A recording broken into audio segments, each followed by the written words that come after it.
How's it going, everybody? So today we're picking up with another of the Lodestone stories in the Tales from the Shadows series. So I want you guys to sit back, grab a snack, and listen to Tales from the Shadows Episode 5, Small Mercies. This is a tale of days long past, before the infernal light burned unrelentingly in the skies over Novrant. In a chamber deep within the castle of Greenwich Licht, a young Numo peered intently into a flask, its contents illuminated by the moonlight that cascaded from the clerestory above. Epilogue was one of very few of their kind here in Vobert, a nation dominated by the Drawn and the Galgant, by whose grudging alliance the kingdom had been formed. The youngsters' aptitude for all things arcane, however, was undeniable, and so it was that they were awarded the post of court mage, along with the use of this chamber, where they toiled day and night to unravel the mysteries of the soul. Though it was closer to dawn than dusk, Epilogue gave no thought to sleep. It was at this late hour that Princess Paldea always came calling. The cheery Drawn girl with a curious glint in her eye was fond of Epilogue, whose retiring, reclusive nature could not have been more different from the fawning courtiers among whom she had grown up. And so she would come, time and again, to speak of every trifling thing that had caught her interest that day. This night, however, the princess offered no word of greeting, nor any other word for that matter. Sensing something was amiss, Epilogue set down the flask and turned to see their guest's brow uncharacteristically furrowed. "Dear Pia, whatever is the matter?" Only the princess's closest acquaintances used the nickname, and she had always been pleased for Epilogue to do so, yet she gave no sign of having hurt her friend. "Don't tell me. It's that Saldia has inherited the 3 treasures, is it not?" "Yes, I too would be jealous were I in your place." The royal treasures of Vobert, 3 relics emblazoned with the mark of the 2-headed wolf, had been passed down for generations from ruler to anointed heir. The bequeathal ceremony, which had taken place a few days prior, officially recognized Paldea's elder sister as the next queen of the land. And while Epilogue was not particularly well versed in the affairs of mortals, even they could imagine how this might affect the girl. Jealous? No, that's not it at all.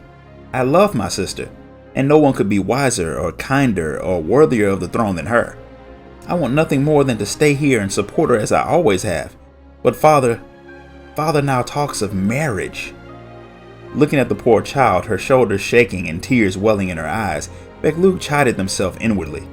They had assumed from the tales of their brethren that all mortals, however unconsciously, coveted power and position, but they should have known that this one was different. Why else would she visit them of all people? Yet how were they to comfort her? Epilogue had scarcely begun to ponder this conundrum when another visitor, a tall, slender Drawn draped in lavish white robes, strode airily into the chamber. Barely acknowledging Epilogue, let alone begging leave to enter, the court mage Todrick made straight for the girl.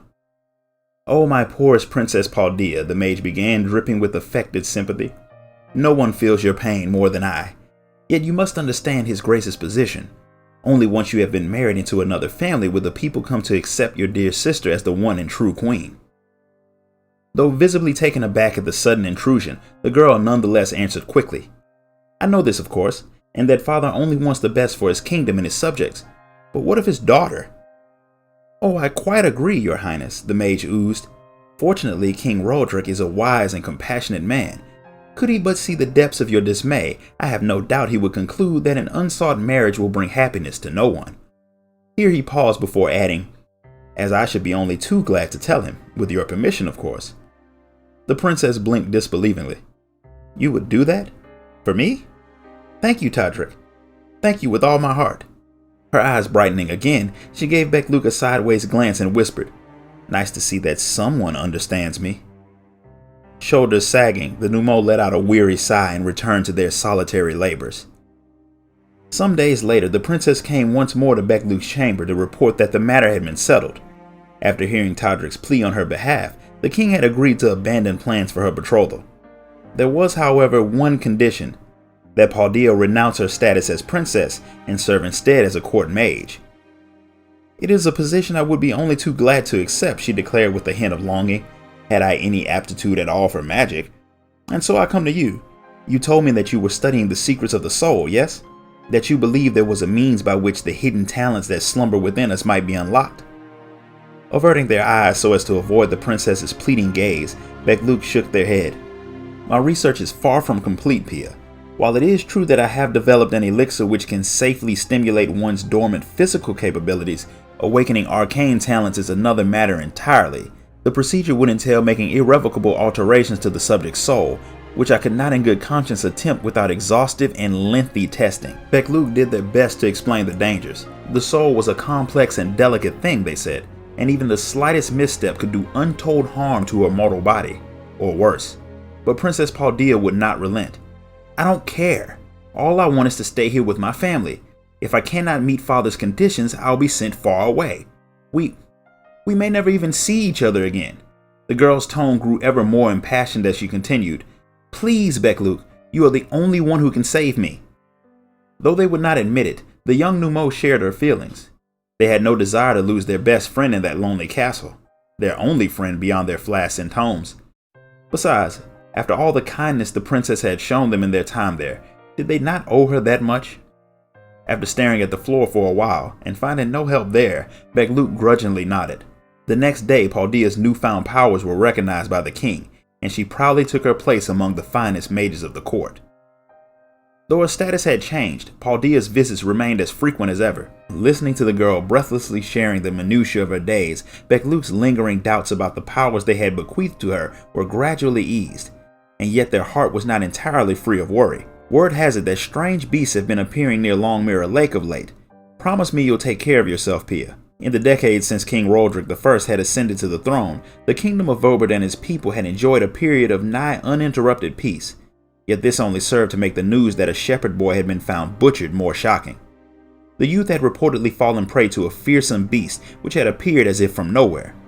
Though the fiend was quickly dispatched by the royal knights, a similarly grisly incident followed some few days later, casting a pall over the city that would not be lifted.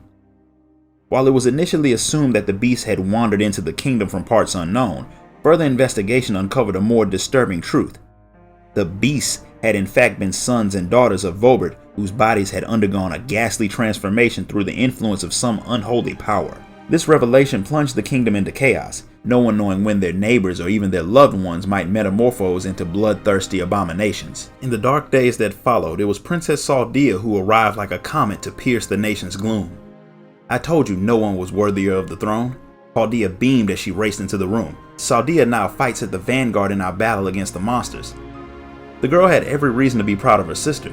Relations between Vobert's knights and his court mages had always been strained at best and outright hostile at worst, and yet Crown Princess Saldea had managed to unite them under her leadership, assembling a fighting force blessed with enough might and magic to put down each threat as soon as it arose. Though the cause of the ghastly phenomenon remained a mystery, the crisis had at the very least been contained. Back at the castle, however, the matter weighed heavy on FFXIV's heart, privy as they were to a terrible secret, that the methods they had revealed to Paldea in her hour of need might in theory at least turn mortals into monsters. But could she stoop so low? No, the Numo shook their head, comforting themselves that it would never so much as occur to the pure-hearted girl to use the knowledge they had shared in such a way. And so they returned to their studies, hopeful that the worst was past. Alas, it was not long before news arrived to give the lie to that hope. Crown Princess Saldea had been wounded on the front lines. Failed, it was said, by one of her knights, who had since been expelled from the guard in disgrace. Faced with such distressing tidings, FFXIV could only seek solace in their research, engrossing themselves ever more deeply in their work. Whatever was behind all this, it was none of their concern. Sooner or later, the culprit would be found and forced to answer for these odious acts. The world had a way of balancing itself out, and this time would be no exception. Everything would be all right in the end. How many moons had passed since then? Their every waking hour consumed by their studies, FFXIV could scarcely say. That night too, they were peering intently into a flask when the door to their study flew open and someone raced into the room. Turning around with a start, their gaze was met by none other than Sul-Ul, a fellow Numo who served as a steward to the king. "FFXIV, at last we have unmasked the villain behind these infernal transformations." FFXIV suppressed a gasp. This was the moment they had been waiting for, but also the one they had dreaded. They did their best to appear impassive as Sul-Ul continued. "It was that fiend Todrick. A band of adventurers as good as caught him in the act." FFXIV breathed a sigh of relief, knowing now beyond a shadow of a doubt that their dear Paldea was innocent. "I will be joining the adventurers to hunt the traitor down and bring him to justice, but monsters swarm the grounds even as we speak. You must lock yourself in here until the danger has passed." Their warning delivered, Sul-Ul made to leave, but FFXIV called after them, "Wait, where is Pia?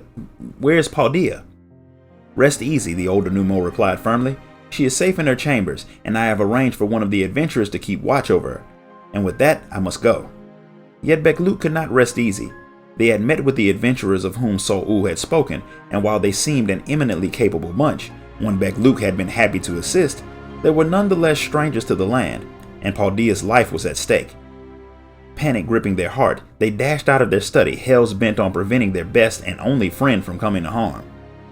But Bekluk was a scholar, not a fighter, and with monsters lurking around every corner, they could do little save scuttle between the shadows. Despite their best efforts, however, they soon found themselves face to face with a slavering beast. Mercy, they croaked aghast. Out of the way, you stupid mutt. The silver-haired swordswoman was in front of them before Bekluk knew she was there, plunging her blade into the hideous creature, which seemed every bit as shocked as its prey. After watching it slump lifeless to the ground, the elf cast a cold glance at the cowering figure at her feet, then raced down the hall without so much as another word. If Bekluk was not mistaken, she was one of Ardbert's companions, which meant she may be the selfsame adventurer to whom So-U had entrusted Paldea's care. Instantly forgetting the umbrage they had taken at being likened to a dog, they set off after the woman as fast as their legs could carry them, coming upon her just as she was kicking down the door to Paldea's private chambers. "How dare you!" Bekluk screamed, barging past the adventurer in search of their friend. And there she was. Bekluk stood frozen. From behind them the swordswoman advanced, her blade drawn. Too late, it would seem. All we could do now is put her out of her misery. The sight of the elf's blood-stained blade was enough to shake Bekluk from their reverie. "No! Have mercy on the girl, I beseech you!" "Are you mad?" the woman spat back. "Look at her arm, it's already begun." Bekluk knew in their heart that the adventurer was right, yet they did not yield. They could not stand idly by and let their best friend, however hopeless her plight, be slaughtered before their eyes. "Please, I have studied the secrets of the soul. I may very well be able to save her. You must spare her life. You must." It was a lie, of course. The process, once begun, was quite irreversible, yet they had to try. The adventurer gave the Numo fairly clinging to her leg a searching look, then let out a sigh. "This castle has a guile, yes?"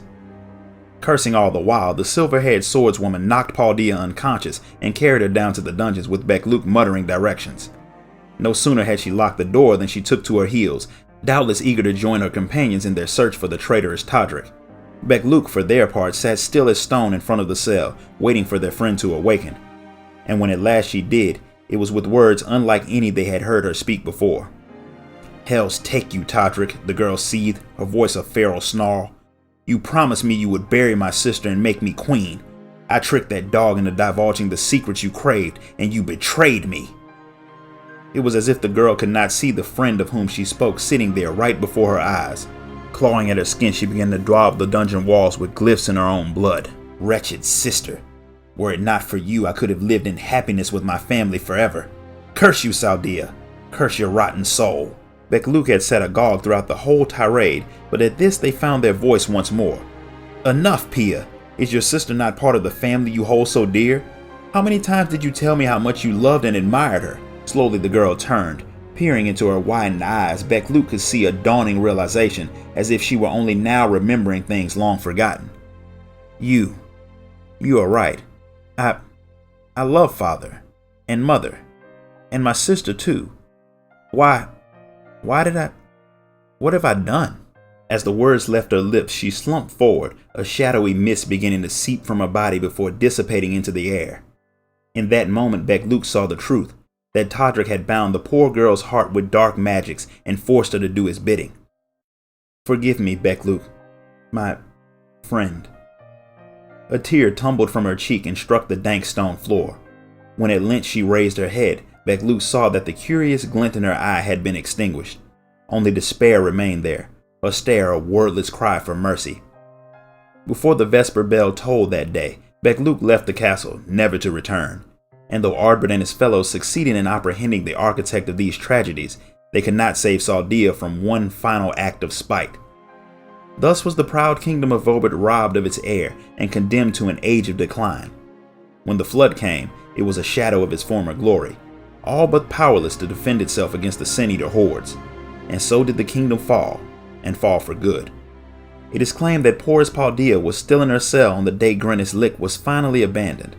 As for what became of the ill-starred princess after that, neither Bekluk nor anyone can say. So I have to add a few notes to this story.